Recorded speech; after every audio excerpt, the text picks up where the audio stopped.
You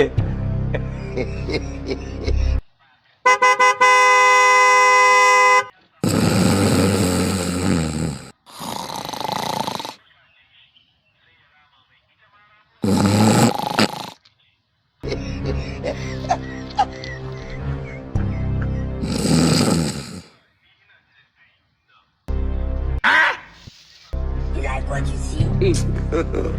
God have mercy upon us. Hey! The blood of Jesus!